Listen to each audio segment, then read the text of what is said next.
Ho Chi Minh City, Vietnam. Livingston, Tennessee, separated by 9,000 miles but forever joined in history. Because of the bravery of 25-year-old James Thomas Davis, known to everyone as Tom. Tom was a very adventurous boy. Bill Winningham has been vice mayor of Livingston for 40 years. He was a classmate and friend of Tom Davis. He lived facing the mountain back here, and Tom probably spent as much time on that mountain as he did at home. Tom Davis was a typical Livingston kid. He played sports and worked for gas money at his father's drugstore. It was Davis and Norris drugstore, and he worked in there. He was a soda jerk when he was in high school. After high school, Tom's adventurous nature led him to volunteer for the Army's 3rd Radio Research Unit and a trip to Southeast Asia. The U.S. was not entangled in the Vietnam War yet in 1961. Tom wore civilian clothes, not a uniform. He monitored Viet Cong radio broadcasts using sophisticated equipment to pinpoint the location of the enemy. On December 22, 1961, near Saigon, Davis was riding in the front seat of a truck carrying 10 South Vietnamese soldiers. A landmine exploded, tearing through the tailgate. Davis survived the blast and pulled the driver to the safety of a water-filled culvert. Davis then ran up the road, turning and firing to protect himself and his fellow soldiers, but was felled by a Viet Cong bullet near the truck. President Lyndon Johnson would later proclaim Tom Davis as the first American to fall in defense of our freedom in Vietnam. It's a great story. He was a good local boy and an American hero in my eyes.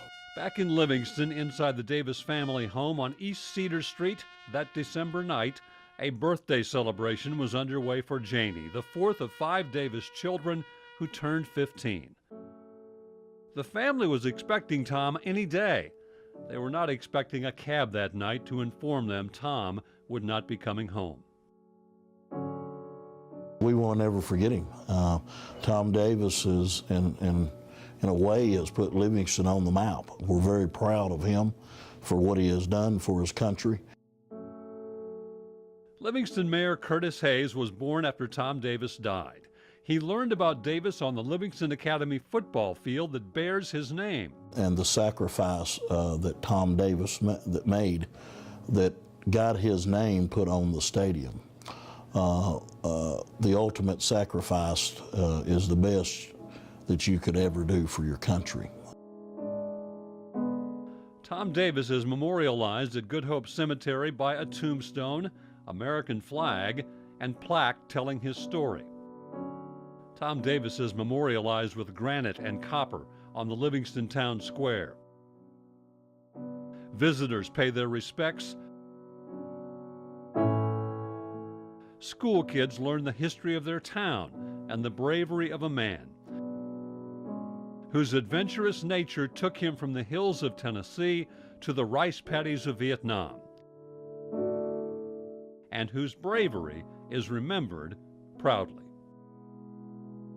Still miss your friend? Yeah, I miss him, yeah.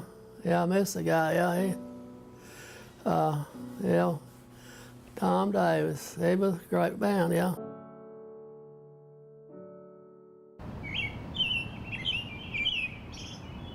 Tucked away in Gallatin. It's a place of quiet and tranquility. Behind a county building off Belvedere Drive. It is a symbol that we remember. Names of each and every military member from Sumner County who made the ultimate sacrifice listed on the Veterans Memorial. Having been a combat veteran myself, I mean, you never forget. His spot to reflect, Ernest Grinder comes by just to sit, something he's done just about every week for 7 years. It helps me feel a closeness, I believe. A closeness to the last name on the bottom right, his daughter-in-law, Billie Jean Grinder. Most of us have an opportunity to place our life on the line. Most of us never have to give that ultimate sacrifice. Billie Jean was called upon to do that. Born into a military family, Billie Jean grew up around helicopters and always wanted to fly. In 2002, she graduated from Smyrna High School and quickly joined the Tennessee National Guard. She was just 17 at the time. There's no question, she was breaking those glass ceilings. Eventually attending flight school, Billie Jean became a helicopter pilot and married Grinder's son, Sam. She and my son had all kinds of plans for the future. Wonderful plans for the future, but that wasn't to be. February 21st, 2010, while serving in Iraq, Billie Jean was in a crash about 30 miles south of Mosul. The 25-year-old, a chief warrant officer too, was killed along with a captain from Knoxville. You hear people say, oh, it gets easier. It doesn't get any easier. It doesn't get, the sense of loss never goes away. It's just there. And you remember, and I'll carry it to my grave. The first female Tennessee Guard member to die in a combat zone, Billie Jean's name is also on Sumner County's Wall of Honor, right beside that of her father-in-law, husband, mother, stepfather, and some other family. Names of many who have served since the Civil War. The wall maintained by the Vietnam Veterans of America. Her willingness to give her life for the freedom of all of us is, well, it brings chills and tears. And the memorials expand outside of the county. A portion of road here at I-40 and 840 just outside of Lebanon named in honor of her sacrifice, the Billie Jean Grinder Memorial Interchange. We would much rather she were here with us, but it makes me proud that she is a hero. She did what soldiers do, sacrifice for freedom. Reporting in Sumner County, Josh Breslow, News 2. Keep these in my purse all the time. I've about worn them out. Joyce Mount grew up in a military family. Her father served 20 years in the Air Force. Her son, Judson, grew up hearing his grandfather's stories and always wanted to serve. Judd joined the Army as soon as he graduated. I thought it was good he wanted to serve his country, and he really did. I mean, that's what, he got out for 7 years, and then he got back in when Iraq started up. And he said he was getting back in to go to Iraq. I mean, that's what he wanted to do. Warrant Officer Judson E. Mount took his second deployment, a volunteer mission to help train the Iraqis and make them more self-sufficient. But a routine trip in Iraq to check on their progress went terribly wrong. He was in the first vehicle. There was an IED, and they detonated it with a cell phone. And it came right through the Humvee, right by his head. It killed the soldier right in front of him, which is Sergeant Timmy Walker, who's from here. And he was sitting in the back of the Humvee with him. And it knocked Judd into the air 50 feet. And when he landed, he had a concussion and collapsed lung, and it went through both arms. The shrapnel cut him over the eye, cut him in the shoulder. And he thought he didn't have any. His arms were cut off because he was bleeding so bad, and the blood he couldn't see, but he kept telling them to push him to the side so that they could take care of the other people. Warrant Officer Mount was evacuated to Baghdad, Germany, and then San Antonio, Texas, where he later underwent 13 surgeries. 5 months later, at the age of 37. On April the 7th of '09, I was talking to him on the phone for over an hour, and he was doing really good. And then 5 hours later, he died. Everybody that knew Judd knew he was the funniest guy. He always lit the room up. It's the funniest guy in the world. That is my favorite saying of all of them, is all gave some and some gave all. So he was just the best hero ever. I mean, he wanted to do what he was doing, and when he died, I knew that at least he was doing what he wanted to. I mean, most people don't get that chance. There are only a handful of Gold Star moms here in Williamson County, and when Judd passed away, Joyce had a chance to pick which bridge here in Franklin would honor her son's memory. She chose this one, overlooking the Harpeth River, for a very specific reason. I first moved back here together in '91. He just graduated from high school, and he used to fish under that bridge.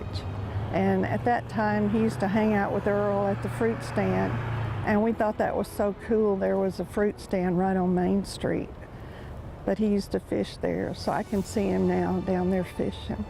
With her military background, Joyce had always attended Memorial Day ceremonies. Now, 8 years later, she says it's one of the most emotional days of the year for her. I never dreamed that his brick would be here in the circle. You know, I just never dreamed that would happen. He was a hero. He wanted to go and fight for his country, and that's what he did. And so that's how he died, fighting for his country, and he was a hero. So I want you to remember that.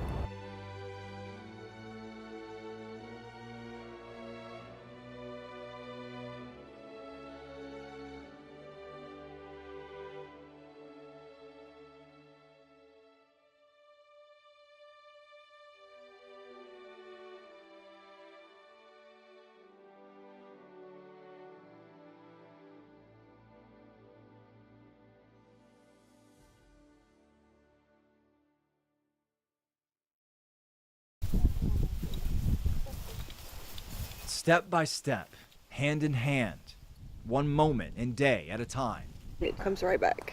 He always wanted to do for anybody. It didn't matter if you did for him, he still wanted to be there for everybody, and he did. Lance Corporal U.S. Marine Tyler Overstreet is buried at Crestview Memory Gardens in Gallatin. It's where Overstreet's son Ashton visits his dad, a man he never met, but is often reminded of the resemblance he carries. It makes me feel good. It kind of reminds them of my dad every time they look at me. The way he laughs, the way he talks, the way he acts, everything about him is exactly like his father. Ashton's mom, Misty McQuarrie, grew up with Overstreet. She's been without him since 2006. Overstreet was killed in Iraq, just weeks into a tour. Their loss is felt by an entire community in Gallatin, where the Marine is memorialized along this bridge on Highway 386. And not far down the road, Overstreet's mother's business. It makes me close to him. Overstreet's pictures and honors are on full display 11 years after his death. This is the last picture that was taken. Overstreet died on a Monday in Fallujah, his Hummer destroyed by an IED. He was 22 and had just talked to his mom, Jenna Rigsby, the Friday before. She remembers what she told him. I just want you to know that I love you, and I'm extremely proud of what you've done. She also remembers when 2 Marines knocked on her door. I just went numb. You couldn't feel, I couldn't feel anything. Rigsby says her son did not die instantly, but knew it was coming. The thought that he died in that dirty road, and it is dirty. It's like I just stopped breathing because I don't like the way he died, but I can't change it. She doesn't cry. She says if she started, she wouldn't stop. Rigsby instead focuses on what Overstreet told her, to celebrate his life, his love for country and family, and his sacrifice. He loved what he did. He loved life. He loved his family. And he would probably, if he walked through that door right now, he would say, I wouldn't change a thing. I'm extremely proud of him. Tyler Ray Overstreet volunteered to defend his country. He did it to assure freedom in all seasons of life. He had 10-year-old Ashton in mind, and his son knows that about his dad. I'm proud of him because when he was a kid, he wanted to be a Marine. So when he got older, he joined it. Ashton's understanding will only grow with age, as will Overstreet's legacy. Brave, courageous, a U.S. Marine, and a hero of Tennessee.